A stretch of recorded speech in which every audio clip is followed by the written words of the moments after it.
We all face challenges, setbacks, and moments of disappointment and doubt.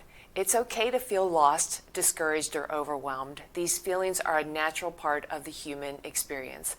What if the key to overcoming adversity is not to avoid it, but to face it with resilience and determination and just go through it?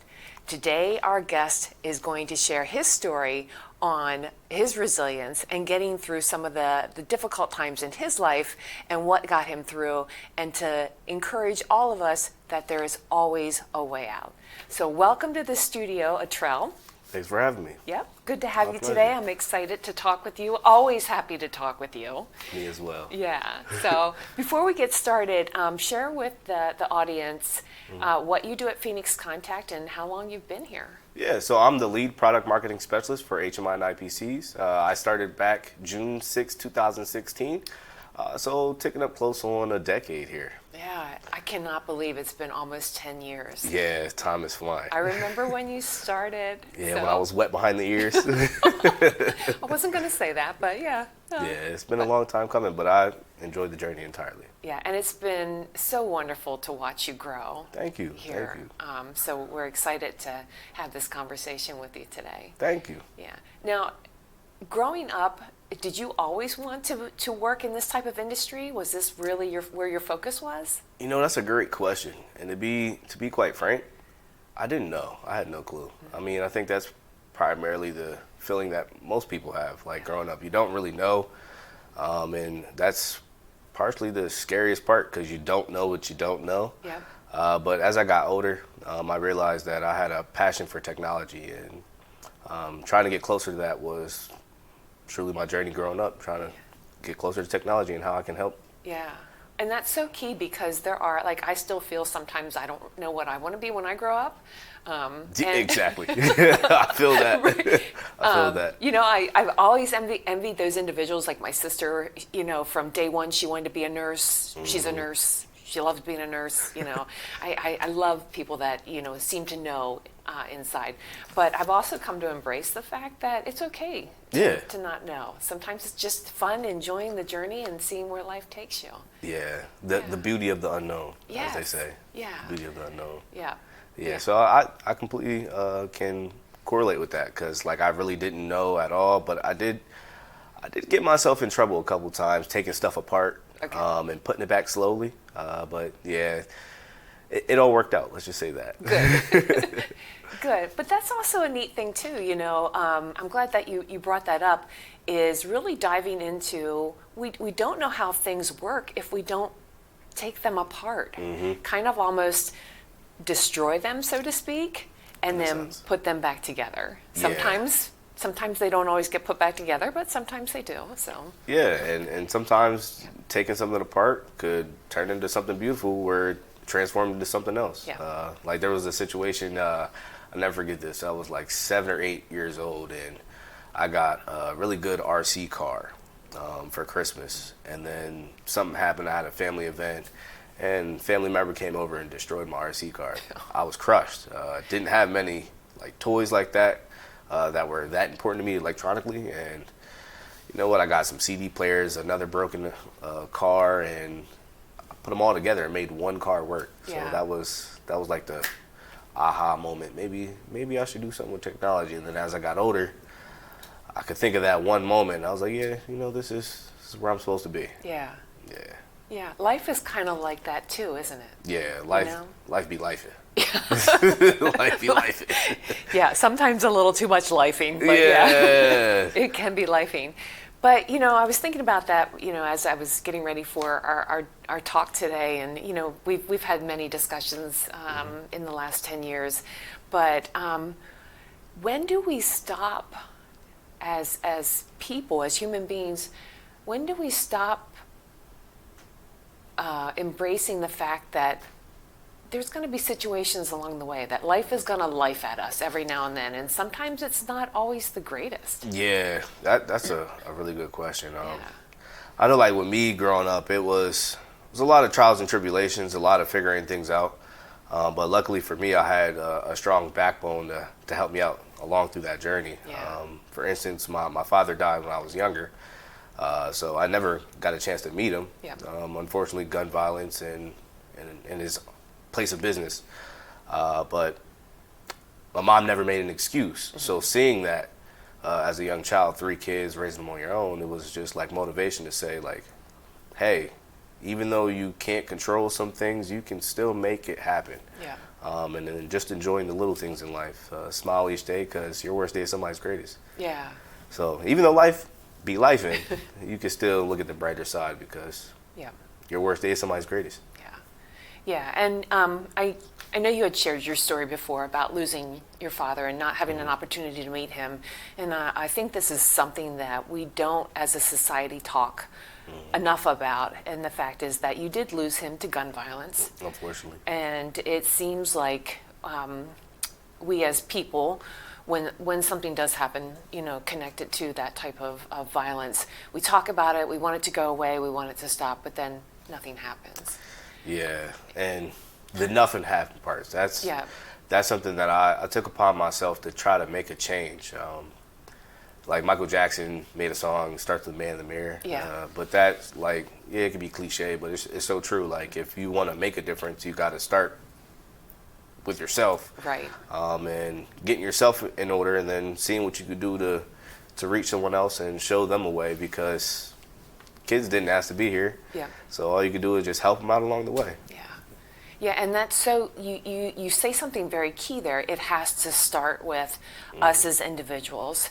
And whether that's, maybe having a situation of road rage, or there's somebody that we're not getting along with. Yeah. Well, I know we'll go into that in a minute. But, where life has brought me, as in the last couple of years, it's really tapping into how can I be a better person in this situation, in this moment, in this time. And when I have experienced somebody who maybe, I don't know, feels like they're, driving very close, or, as something happens, I've really tried to say, okay, what are they going through? Exactly. Maybe they just found out that somebody they love passed away, and they're rushing to get to the hospital, or they're, looking, to focus on something, or they just received some bad news.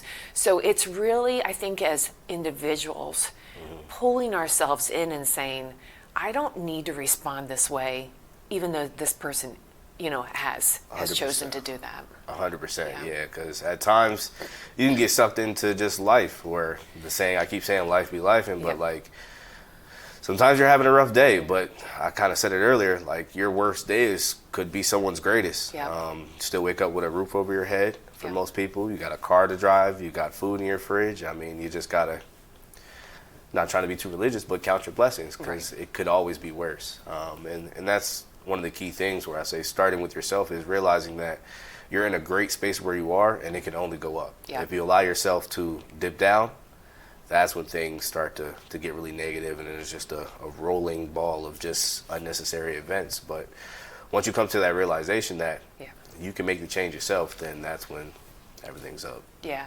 And it's not easy to do.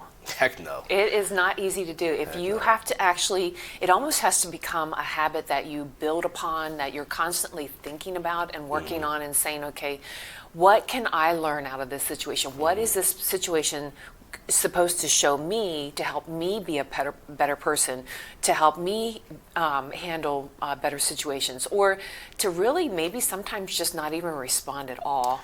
Yeah. And that can be hard to do as well. I had recent conversation with somebody, not work related, but they kind of came at me a little bit. Wow. And I had to almost stop and not say anything, because it wasn't worth it.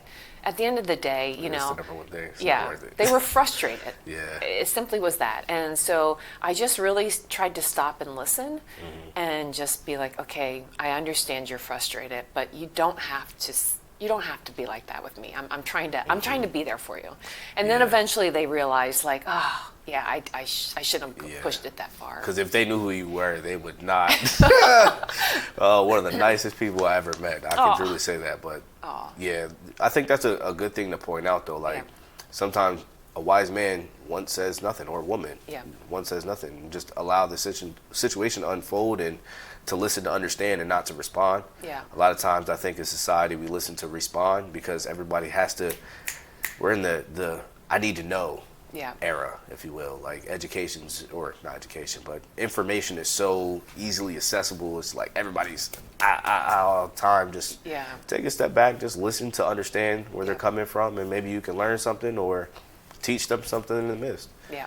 Yeah, that's a good point. Yeah, and I love the fact I feel like I'm kind of middle of the road. So there's so much from the generation, your generation, coming up behind me that I can learn so much from, because I don't understand how you grasp like technology so much. And I'm oftentimes, and now I am going to date myself, but just watching how you guys work with a cell phone, and you're like going away, and I'm Real like, quick. oh my goodness, how do they do that? Yeah. But then there's so much to learn from the generation that's already gone ahead of me, and I'm grateful that, I still have all these generations we can learn from, and you can Yeah. learn something from everyone. 100%. Yeah. And whether it's the right thing or the wrong thing, you can always learn. Yeah.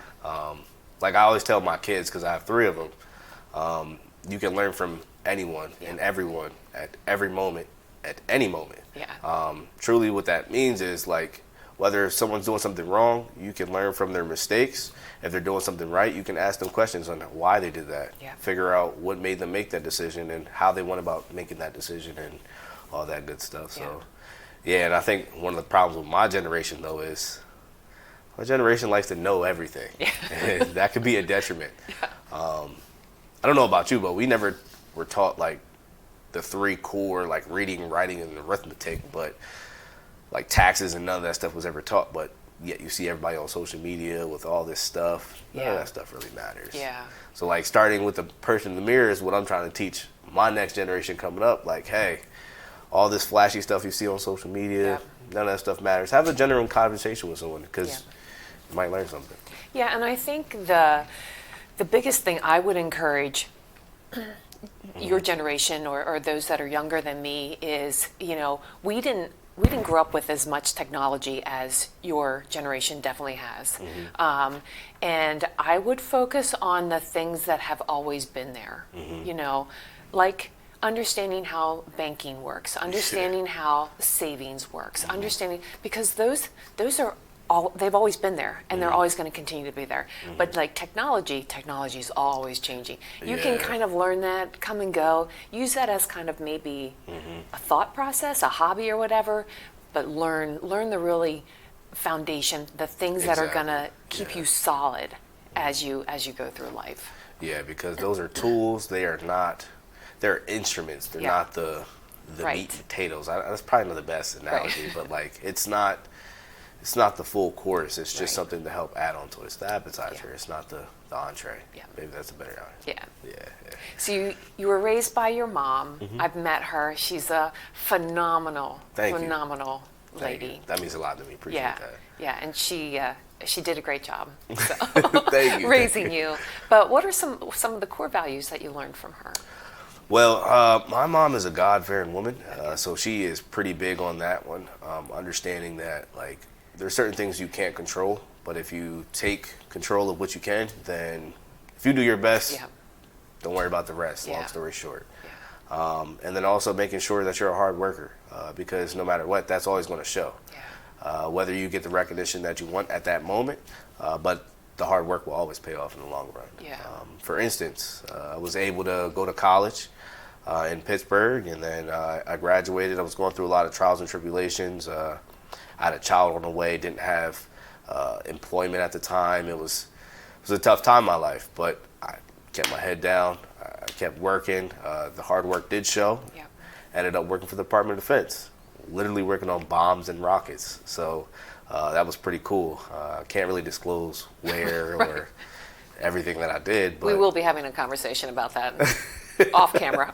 yeah, but it all paid off. So, like, my mom instilled those hard-working mindset and just put me in the right places to make sure that I had the right people around me and teach me that it takes a village to raise a family. Yeah. And surrounding myself with the right people to get me to where I want to be. Yeah, I want to lean into that because that's so important. You didn't have your father around. You didn't even know him, get an opportunity to meet him. Yet there are a lot of people out there who grow up without one parent or single parent home or maybe no parent, foster home, adoption, things like that. Or they lose their parents or loved ones early, raised by grandparents, all that type of thing. But it's so key to lean into the people that are there supporting you, Yes. no matter what role they play. Yeah, that's big. Growing up in the Allison Hill area, it was pretty tough. I got some battle wounds, but it took a village, and my village was pretty strong. I was raised by an older generation, so I got some of those old-fashioned core values instilled in me, which I'm thankful for. Yeah. The understanding of it takes a village. Like, for instance, if we got in trouble skipping rocks or something like that down the street, because it could bounce up in a car or something like that.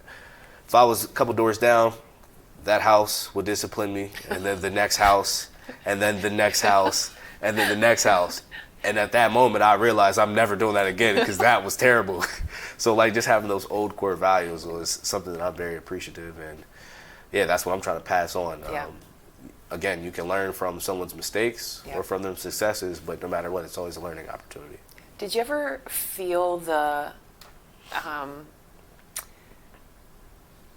like you wanted to give up or give in or Oh, yeah. maybe not take what seemed like the harder road, the harder path? Yeah, so I was very stubborn.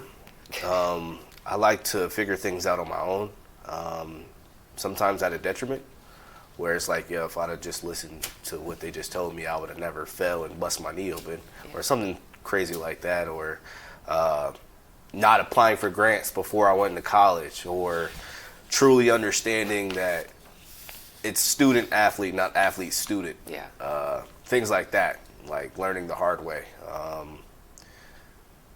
Yeah, I'm trying to explain it without saying too much, but yeah, there was a lot of things that I realized that if you lean on the people that are there for you, then you'll progress a lot farther because Yeah. you don't have to do it by yourself. Yeah. We're all in it together, so open your mouth, ask questions. Yeah. That's the hardest part, is understanding to ask questions Yeah. and not getting in front of your own. Yeah. A lot of challenges. Would you feel like you had a lot of challenges growing up? Yeah, so challenges. It's kind of hard to understand where you're going if you don't know your past. Yeah. So one of the biggest things was trying to figure out what my past was from a family standpoint. You all know the history of America and all that stuff, so there's only so much I could find. But Yeah. like knowing who my dad was, what he did for a living, some of that stuff was a little harder for me to gather because, you know, the coping of my mother trying to Yeah. put her life back together, and then just not having that person to fall back on. Yeah. That strong role model in the house, the male role model in the house, was a little difficult. So sometimes I would take things a certain way and not have an understanding that we're all people just trying to figure it out. Yeah. Yeah. Yeah. I know I didn't talk about too many challenges, but yeah, there was several challenges growing up trying to overcome, and once I realized my village was here for me, then all that stuff kind of just went away. Yeah, but I mentioned challenges because, you know, going back to that moment in time where I think a lot of us go to is we want the perfect life, we want the perfect day, we want the perfect moment, and it's It doesn't exist. And really, what came about was this one book I was reading a couple years ago, and basically in the book it said, stop trying to not have any problems in your life. Mm-hmm. And it was an eye-opener. It was like, wait a minute, and life is all about challenges, and yes, you know, we shouldn't live like in a constant, like, you know, moment to moment on the fringe of fear and all that stuff. But it's the challenges in our life that really truly develop who we are and what we can become. Yeah, so I'll dig a little deeper into challenges. I Okay. appreciate you sharing that. Yeah. So some of the challenges, not having a father growing up, where my mom, 3 kids on her own, financially, not having the nicest clothes that everybody wore, Yeah. not having all the toys that everybody had, At one point in time, not having internet. Some of those things were super challenging for me in my era where internet was king, TV was king, but realizing some of that stuff doesn't really matter. Yeah. And then like growing up, getting to like the high school years, not having a car, that was a big problem for us trying to get around and navigate. But that instilled a work ethic in me to get to that next step. Yeah. So that's where I kind of like, wasn't truly a challenge. It was a stepping stone for me to get to the next point. Yeah. Yeah, of getting out of where I was and Yeah. not wanting to be in that same environment. Yeah, and that's really huge. That's a message in and of itself, because it's focusing on what are the foundations that we as people can focus on, because you know, I grew up in the 70s and 80s. We didn't have a lot of money back then either. We didn't have internet. We didn't have, you know, we had the 3-channel black and white TV. Yep, floor model. I have one too. That one of us had to get up and change, you Yep. know. But there were some other things, you know, not to get onto my story, but there were some other things. But it was knowing that, you know, really tapping into the people that loved you, the people that supported you, you know, Yeah, love wins. and pushing through. Yeah, materialistic things don't really matter. Yeah. Once you come to that realization, life gets a little easier. Yeah. And again, this goes back to me saying your worst day is someone's greatest. Like, Yeah.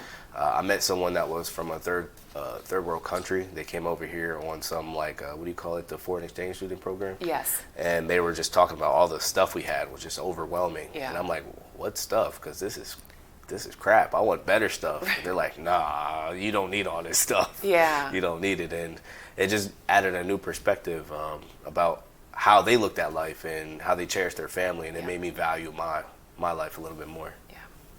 Yeah, and you have a lot to be thankful for today. Another challenge that you went through was you were involved in an accident a few years ago. Or a purpose. A purpose. I guess you could say it was on purpose.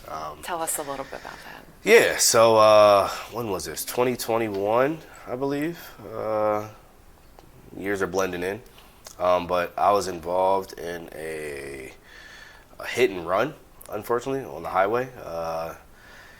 I was on my motorcycle. There was a group of 5 of us, including myself. I was in the third from the back, long story short. Yeah. And we were riding staggered on the highway, going 55 miles an hour. I had my bike on cruise control. Brand new bike, by the way. It was a Kawasaki ZX-10R 2021 version. And yeah, I was very proud of it. And again, material things don't matter. But Yeah. Drunk driver decided to try to not only harm myself, but he tried to take out my friends as well. Luckily, I was riding with some experienced riders, so they knew how to handle those type of situations. But long story short, my friends, they were ran off the side of the highway. Unfortunately, I couldn't take that same path because I would have hit debris on the side of the road, which would have caused me to flip over my bike and all that bad stuff. So I got over into the fast lane, but prior to that, I looked back in my rearview mirror to see if anybody was there. No one was there. Come to find out, he had his lights off on purpose. So he cut his lights off. I'm hearing my friends talk in my walkie-talkie and my helmet, saying, "Yo, move! He's trying to kill us! He's trying to kill us!" Next thing you know, I'm looking back to the right now to see if my friends are okay, and he smacked me into the median on the highway. I must have blacked out for like a second or a half a second. I woke up. I'm upside down. My head's in between my legs, kind of like this. My bike's flying. I can hear it, and then everything goes in slow motion. And at this point, my friend said he had to been going at least 90 miles an hour, bare minimum. And now everything's like the Flash, kind of like slow motion, and I'm just tumbling down the highway in the fast lane. As I'm tumbling, I just in my mind was like, well, that's it. Chalk it up. Yeah, it's over now. So again, I told you my mom's a God-fearing woman, so I was already putting that in my mind where I was about to go and preparing for the worst. But as I finished tumbling, free falling down the highway because I didn't lock up my body, I came back to reality. it was like just dark for a couple of seconds, and then out of nowhere I heard a voice in my head saying, "Get up." It was a little bit extra words, but "Get up." And then I heard my two children's names at that time, and I popped up. And then it's like, like you that first breath, it's like, so I popped up, I sat up, and I'm like, oh snap, I'm still alive. I'm still alive. Oh. And then now reality's starting to set in, and everything's like on fire. Yeah. So I feel like my body's on fire. I try to stand up, getting my composure. My body's in complete shock at this point, and I start counting. I tried to count to 10, trying to just stand up, and as I stood up, I couldn't find my leg. So my right leg was behind me and like kind of caught on my belt loop, kind of. So like my shoe was kept caught in my belt loop, and then I hopped. So I thought my leg was going, and I hopped. So I'm 1, 2, as I said, 2, my leg flipped out, and then I fell over. And you know how like the white line on the highway, closest to the median, there's like bumpy ridges in the road to like help wake up drivers and stuff. Well, I landed in that. And as I'm counting, now I'm like 1, 2, 3. I'm just trying to come back to reality at this point. And as I got to 10, 18-wheeler comes flying past my face, like inches, not even 3 inches away from my face, honking his horn. And I'm like, I can't move. 2 of my biker friends chased the guy that hit me. The other 2 were like trying to play Frogger, trying to find me on the side of the highway. My wrist, you can see some battle wounds right here. Wow. I had to get my wrist reconstructed twice. It was bent all types of ways. But yeah, it all worked out, long story short. Yeah. And I say this because my friends were able to find me. The first guy that found me, he was throwing up, looking at me, and I'm like, yo, call 911. Like, forget all that. Call the ambulance. I'm trying to call him myself, but I'm dialing 991. Yeah. No, I'm dialing 919, 915, everything but what I should be calling. Yeah. And then the other guy came over. He's a vice president of a motorcycle club. I'm not in that club, but luckily he knew what to do at that situation. And an hour later, the ambulance finally came, and I was hauled off the highway, but it was a long journey. Ended up breaking several ribs, reconstructing my wrist twice. I have a titanium rod in my leg right now with 4 screws, broken tibia, fibula, some bad nerve damage, and yeah, luckily I'm still here. Doctor said I wasn't going to walk again. I can do a backflip. Thankfully. So I'm good to go. Good. So, yeah, you gave us quite a scare. Yeah. Your Phoenix Contact family. So. Yeah. So I'm the breadwinner of my household, so I paid for the rent, the utilities at the time, and everything was on me. So I'm just thinking, I got 2 kids at home and a wife. What am I about to do? How am I going to make ends meet? I was thinking I'm probably going to get fired because I don't know when I'm going back to work. The doctor just told me I'm never walking again. I'm in marketing and got to travel. What the heck is going on? Yeah. And then I tried to play it off. I had my work phone with me, funny enough, and I'm answering emails. And I ended up calling Jeff Watford and was like, hey, man, I'm sorry. He was like, what the heck are you sorry for? What's going on? I was like, yeah, I got in a bad accident. He was like, why are you answering emails? And he literally took me off the phone queue, blocked my emails coming in, and was like, you need to focus on your health. Yeah. That's the only thing that matters. Don't worry about your job. Your job will be fine. Focus on your health. Yeah. And then that was like, whoo, I'm still employed. Everything's on fire right now, but I'm still employed. And then I was able to contact you, and then you helped me out with the paperwork. And Wanda, I can't stress enough how much I appreciate you from the bottom of my heart, how much that meant to me. And sorry for patting my chest, guys. Sorry. But Wanda, I truly appreciated everything you've done for me, my family, making sure everybody was okay.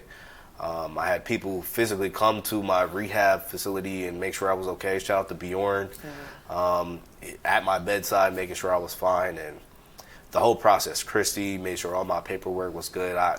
Caps off to everybody, because it truly takes a village. And this is literally the definition of a village, because I wouldn't have made it through without everybody here. Yeah, and that really speaks to the culture at Phoenix Contact. I've this coming July, I will be with Phoenix Contact a total of 25 years.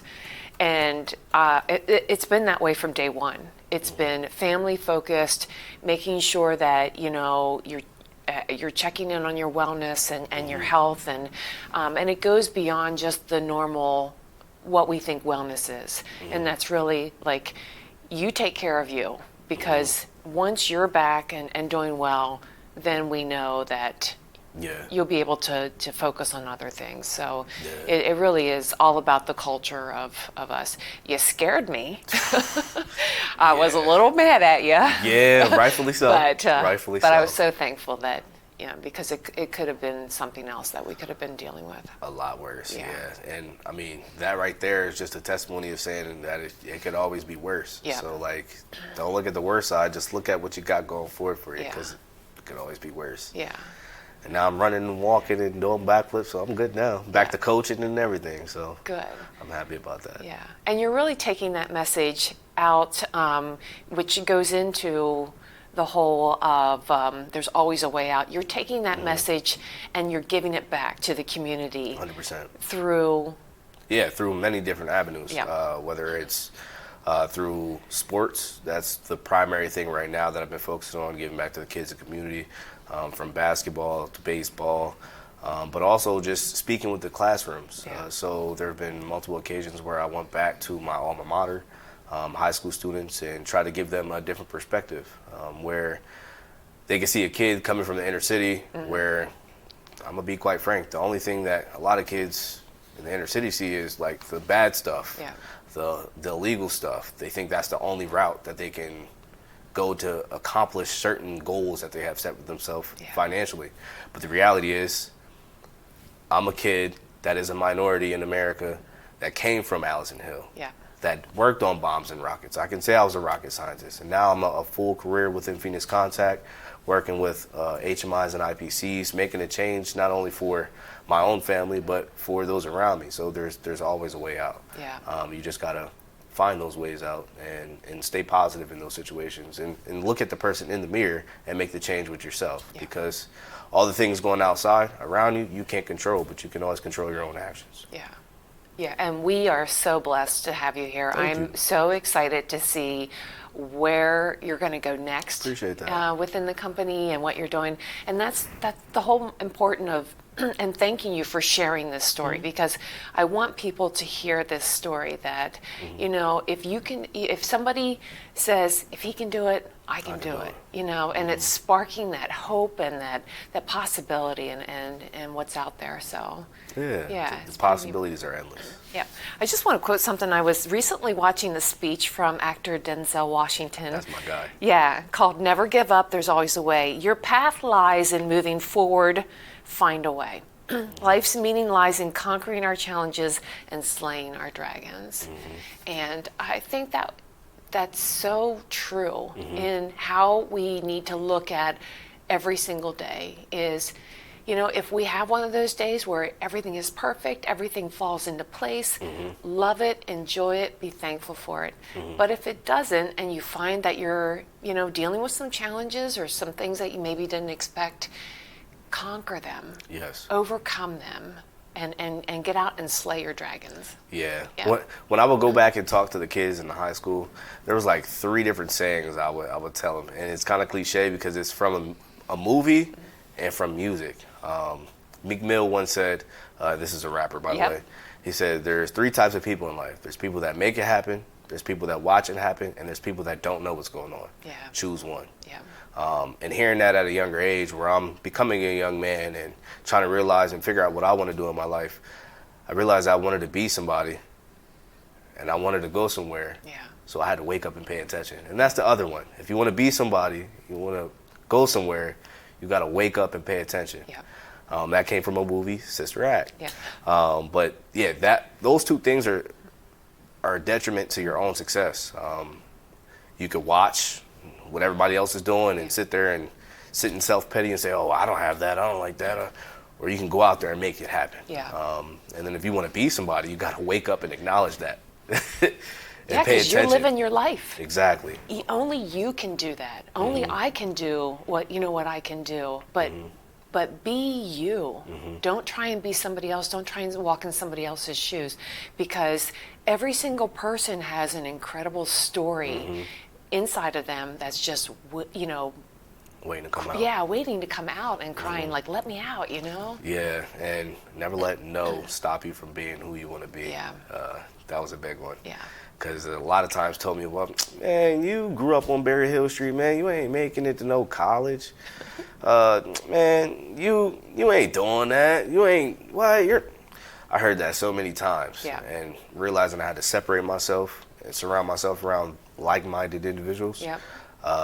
And then ask the questions to those that are actually in a position where I want to go. Yep. And that's what got me where I am today. And it's a good feeling. It is. Yeah. Yes. The best revenge is success. Yes. I will say that. Yeah. A fourth grade teacher, I will never forget this lady. She told me I would never be anything in life. Yep. Fourth grade. Yep. She told a little kid that I would never be anything in life. My mom went to the school, had a whole conversation, and then my mom asked me if I wanted to leave the classroom. And I said, no, I'm going to prove her wrong. Yeah. Now looking back, knowing like she was a teacher, she gave up a lot of her time trying to teach kids. I probably wasn't the most restful student. I was active, Yeah. I'll just say that. Little boy, they're energetic. Yeah. But now looking, she was a teacher. She wasn't getting paid that much. She probably had a lot going on in her life. Not the best word to choose to say to a child, but it made me stronger. It made me who I am today. Yeah. So, hey. Good for you for flipping the script and proving them wrong. Exactly. That's awesome. Exactly. Yeah. You're a dad now. Yes. What's that like? Proud father of 3. Yeah. Wouldn't change it for the world. In the beginning, it was scary because I never had that dad to kind of coach me and teach me what to do. Yeah. But realizing that I have the opportunity to be the dad that I always wanted, it was the greatest feeling that I could ever ask for. Yeah. Seeing my children's faces when I come home, or now I'm working from home, but accomplishing certain goals and hearing them talk to their friends now, where my son's in 3rd grade and he could say, yo, my dad was a rocket scientist. Yeah. That's a pretty cool feeling. So, yeah. You shared a story while we were prepping for this. I think it would be great to share it now, but you have a 6-year-old that challenged you at home. Oh, yes. So just recently, my 6-year-old decided to leave the water on in my bathroom. And my bathroom upstairs is over top of my living room. Yeah. Downstairs, I got a fireplace down there. It's really nice in my mind. And just randomly 3 o'clock in the morning, he came running up the steps and was like, oh my gosh, Dad, the ceiling's leaking. I'm like, what? So I'm all in confusion from just waking up randomly in the middle of the night, and I go downstairs and I'm literally seeing water just dripping from my ceiling. I'm like, what the heck is going on? So I have well water. So it's not like a easy system in the basement to cut off the water. I'm panicking because I don't even know what's going on at this point. I'm just scrambling and finally got the water shut off, but the water was still just coming out of my ceiling. About 15 gallons of water came through my ceiling eventually. All said and done. I had to replace the whole living room ceiling, but learning experience. Not going to hold that against him. It was an accident. He didn't mean to leave the water on. Yeah. Late at night, used the bathroom, little kid, but not going to let that stop great things from happening, and it could always be worse. Yeah. At least I still have a house. Yeah. Yeah. And that's a good way of looking at it. And yeah, I mean, he's just creating memories for you down the Exactly. road. Yeah. Exactly. So when he's 23, I'm going to go to his house and leave the water on and say, oh, remember you did this to me? Yeah. Give a little taste of some medicine. Yeah. What's something, if someone needed some encouragement today and maybe felt like they weren't in the best living conditions or best place, or, weren't sure about their future, what's some advice that you'd give them? That's a really good question. I would really just say, just be you. Be confident who you are. Yeah. And if you're not sure who you are, go and figure out who you are. Yeah. Whether it's with a passion you have, a hobby, or if you just want to sightsee, figure out ways to do that. Yeah. Create a goal and stick to it. That was the number one thing that helped me get through my transition of going to college and not really understanding where I wanted to be. I had a goal. I know I wanted to work in electronics, Yeah. And I know I wanted to do something with rockets. Yeah. That's all I knew at that time, and I stuck to it. My goals have transpired into new goals now today. Yeah. But never giving up and staying true to who you are, I think, is the best thing that you can ever stand behind. And everything else would just fall in place. If you do your best, Yeah. gotta do the rest. Yeah. Some great advice. No matter what you're going through, remember that there's always a way out, and the power to overcome lies within you. Don't wait for the perfect moment or for things to get easier. Embrace the journey that you're on, trust in yourself and what you are able to do, and never give up on your goals or your dreams. There's always a way out. 100%. Take care.